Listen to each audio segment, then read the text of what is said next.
Good morning, students. See, today we are going to continue with that. What are the objectives of business? The objectives of business are classified into economic, social, organizational, human, and national. So, just an explanation about economic. Economic objectives means to earn profit. That is the main motive of almost all the organization. So that is included here. So how to get this profit? By the creation of customers and with the availability of resources. Then second one, social objectives. Social objectives means the business operates in a society basically with the availability of sources as well as what they are going to get it in the written form. The next one is the organizational. Organizational means how to expand our company, how to modernize our company. Basically, we have to provide supply of quality of goods to the customer and maintain the customer satisfaction. These two are the main motivation of the organization. The next one is human objectives. Human objectives means at least we have to do certain services. For example, providing facilities to the disabled people, handicapped people, providing proper education and training. So these are all comes under human objectives. Now next one is national objectives. National objectives plays an important part of our country. That means automatically an individual savings, if it is increases means it also develop our economic growth and development. Okay, students. So this chapter is getting over. Now slowly we are going to chapter 3. Chapter 3 is called as classification of business activities. So under the business activities, first one we are going to discuss about the industry. So you already learnt about the meaning of the industry in the 10th standard social. So only kinds of industries only I am going to explain. So let us have a look about the various types of the industries.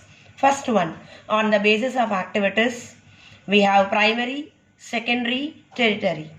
Then again extraction industry, genetic industry.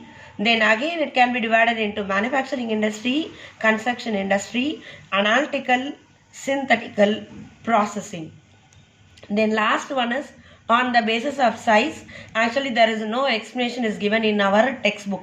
Only meaning alone. Micro, small, medium and large. Okay, ma? Now first one, primary industry. Primary industries examples are agriculture, farming and fishing. It can be divided into extractive industries. Extractive industries means certain industries which are extract the product from the natural sources. Genetic industries which are engaged in breeding plants and animals for the use in further reproduction. Then secondary industries.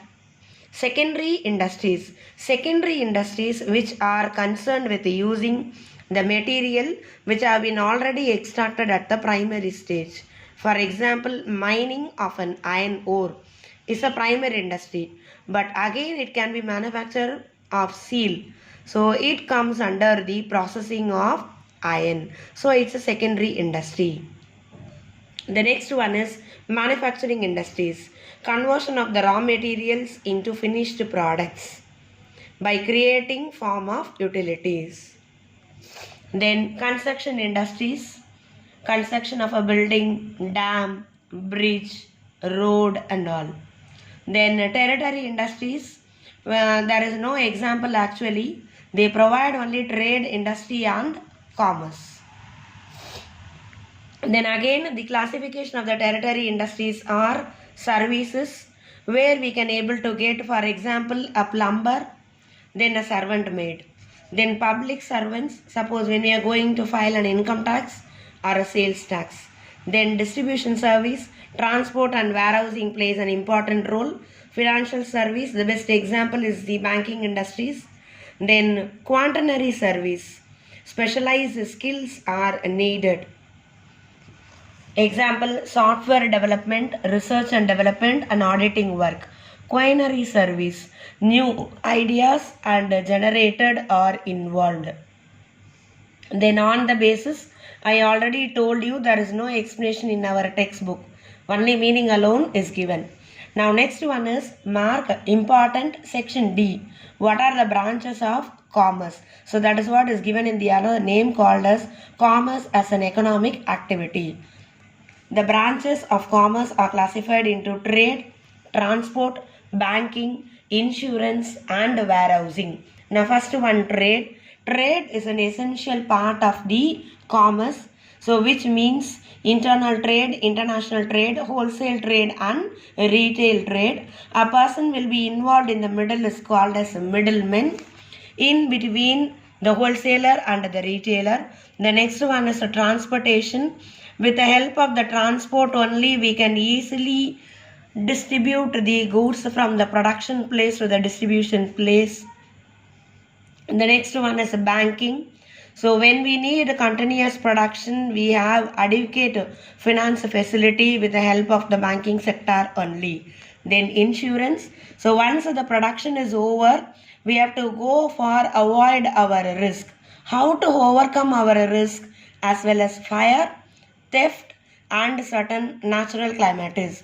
So definitely this sector provide an essential help for us. The next one is warehousing. Warehousing means storage. So once the production is over, it can be shifted to the warehouses.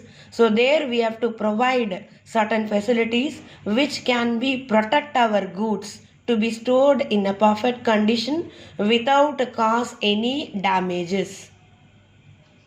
The next we are going the section C type of question. The differences between industry, commerce and trade. So industries means production. Commerce involved in distribution of goods and services. Trade involves purchase and sale. Then here almost all the activities. Here trade, here exchange of goods. Large capital, less capital, small capital. High risk, less risk, again less risk is involved. Then it represents the supply side. It depends upon the demand. Then here it represents both demand and supply. It creates utility by changing the form.